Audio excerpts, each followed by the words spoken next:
Hey everyone, my name's Rico. My name is Chris. And today we got jumbo size sneakers for you. More like a jumbo check. But yeah, Nike's going big. I wish I got a jumbo check. Nike said go big or go home. And they definitely went big. They definitely went big. I don't know if they hit it home though. Yeah. But find out in the review. Yeah, let's do it. Roll that intro.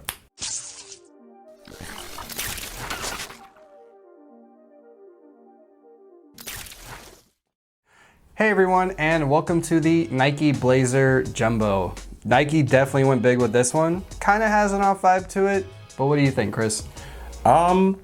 It's different. It's definitely different. I'll say that. I wasn't expecting Nike to go for a jumbo check, but it's cartoony. It's very cartoony, but I'm kind of digging it. I'm not gonna lie.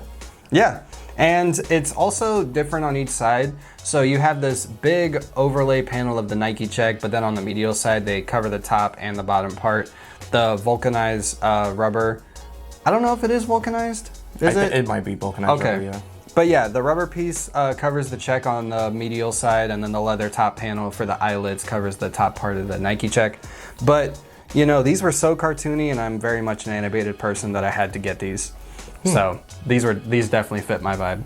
I do have a few gripes with this. Please. I feel like I'm a very cohesive person. Okay. I like things to look like cohesive. And I'm a very abstract person. That's why Travis Scott's really bother me. Really? Because it's incohesive, but that's just me. You mean the ones behind me? Not those. Okay. But it's a whole different story from that day. But cohesive-ness, meaning that I want it to be the same all the way around. Now, the fact that they put the Nike check over this little part right here, that's kind of over the end part down here, and I'm like, okay, this is cool. You know, I'm enjoying that. You turn to this side and it's covered over, and I think Nike should have just continued that little bump area down here. Now I get it, it kind of dips in a little bit, so that maybe have probably been a pain in the ass for production. But I feel like if you're gonna I'm pretty sure this whole shoe was a pain in the ass to make. Yeah, but I feel like if you're gonna go kind of like in this style, then I would have just continued all the way around to give it the full big check look if they're going all the way around. But I understand probably for production issues or anything like that, it probably didn't fit Nike's build. Yeah. So now a couple things with the material and a couple things with the tech or lack thereof in a Blazer.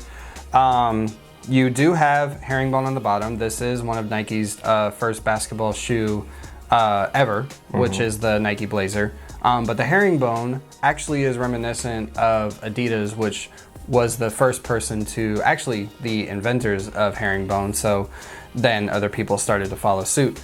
Actually, it kind of looks reminiscent of the Superstar, if you can tell. But then getting on to the midsole, not really much in there. It's you're pretty much on the floor in these. So if you're planning to walk around all day and not sit down, don't wear these. Yeah. Trip to Disney, don't do it. The insole, very light and fluffy. It's a cheap ortholite, so nothing really special there. The build on top, even though majority is synthetic, it is a nice synthetic. It does flex in weird zones, so the fit on these is very important. I personally went with a 10.5. That was the best fit for me. You can go up half a size. I do recommend for wide footers because it does give you a little bit of extra toe room. Tongue is actually open cell, and you can see that in the cuts right here on the top. Kind of gives you that off-white vibe, you know. So if you didn't want to pay off-white prices, but you wanted that off-white look, this is definitely a way to go. Not gonna lie, I'm not a huge fan of the open like so kind of look on the toe. Like even on the off-whites too? Yeah, I'm not a huge fan on the off-whites. When I saw the Blazers had them and I saw a couple other shoes had them, I was just like, it's kind of a weird design to me. I understand Nike's trying to innovate and do things a little bit differently. Another thing that throws me off with this shoe is this highlight color right here. Now, I actually like it. I was thinking about it at first. I'm like, this looks pretty okay. I do like that they incorporated with the stitching on the middle part here, but I just feel like this kind of like takes away from the color of the shoe. If they had went with the orange that matched this up here, maybe. That's my other thing about cohesion. Like I feel like cohesively it would have worked color-wise because the shoe is kind of an off like white beige kind of colorway, so that orange would have made it pop a little bit.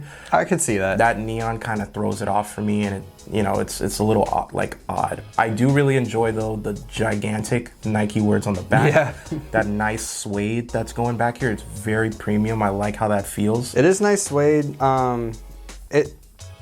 It might have like a little bit of particles of actual leather in there, which might actually be the only premium thing on this shoe. Yeah, it feels really, really good because the front doesn't even feel as good as the back. Well, actually, no, they feel about the same. I think the toe the toe has shorter hair. I see. So the back I think has slightly longer. Like I also like the stitching that they did here. Oh yeah, that looks really, really good. Yep. Like, and that's what I really like about Nike as far as their stitching goes. This is kind of like an open stitch. That's so easy to cut though. yeah, it's very easy. But I feel like this is an open stitch kind of shoe. Yeah. I understand Nike is going with innovation on that, and a lot of off-whites use open stitch, so it kind of works out in that way. How do you feel about the jumbo laces? I think the jumbo laces make it look really good. Yeah. I would, if I were to buy these, I would probably put jumbo sail laces on these. Ooh, don't give me ideas. Shut up and take my money. It would look really, really good, I think, with these. That's why I think starts typing on the keyboard. That's why I think this neon color kind of throws it off a little bit. Okay, I can see why. That's why if you put the sail laces, or if they went with the full beige all the way across, it could kind of give you a good look. I feel like these would look really good on feet for casual, or if you're skating in these. I think these would look really good beat up. I am not gonna trash these in skating. These would look so good beat up as a skate shoe because you have that open stitching there. Okay, so you've seen my Nike Gray Fogs though, right? I have. I've torn the stitching off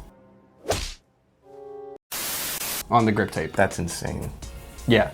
So your tight stitching gone. But I'm not doing it with these. The Dunks and the Blazers, I feel like, are a different feel because you can kind of see this is stitched over on top of two portions right here. And if you're doing I'm gonna burn through that so quickly. If you're doing kickflips and stuff, you'll definitely get through this. I do just want to clarify, I'm definitely a longboard, just cruiser type person. I do like some tricks, like, you know, some manuals, some pop shove it's like basic stuff. I don't do any flips or 360s or anything. So my shoes still ride on the grip tape, but they don't go as hard as you know, a pro skater. So which I am definitely not.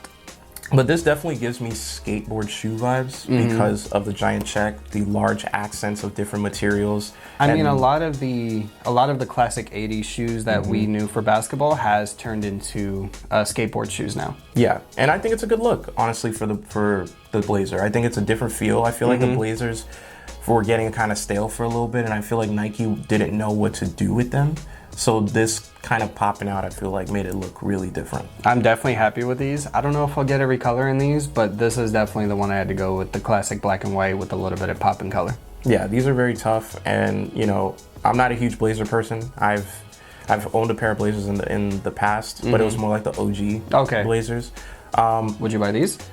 I would if they were the highs. I would definitely buy them. I think there is a high jumbo. Yeah, there's a high jumbo. I did like the high jumbo in these because the lows I feel like are okay, but they just feel a little weird coming off the foot like that. And I feel like for Blazers, it's hit or miss for me with that. So, but I give these about a solid 7, only because of that weird accent color, the open stitch on the tongues, not for me. I feel like he's really bothered by this shoe. Yeah, and the lack of cohesion. But other than that, I feel like the colorway is this colorway that I would typically wear. Okay.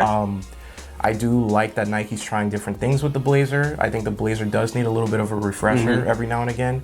And, you know, Nike's definitely stepping in and saying, you know what, let's create an accent aesthetic shoe. And they did that. Well, it's a solid 8 for me. And I'm definitely glad that I picked these up. These are definitely in the daily rotation. And let us know what you guys think down in the comment section below. And also make sure to like the video and share the video and join the SneakerWeb family. And give us your thoughts on shoes just like this and what's in your daily rotation. Yeah. Anything else you want to sign off? No, just keep tracking, guys, and we'll see you on the next one. Peace. Later.